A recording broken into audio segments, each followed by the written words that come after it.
Hi everyone, welcome back to my channel. In today's quick and easy tutorial, I'm going to show you how to find out the type of graphics card you have on your computer. Let's get started. So the first thing you want to do if you have your computer open is to head over to the search bar at the bottom of the screen. And then once you're there, you want to search for Device Manager.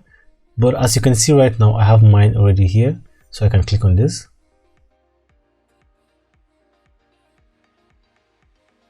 Now once the Device Manager is open for you, you want to head over and click on Display Adapters. And here you can find two different graphics cards on your computer. Like myself, I have the Intel graphics card and I have an NVIDIA graphics card. Not all computers have both of them, but if you have both of them, that's okay.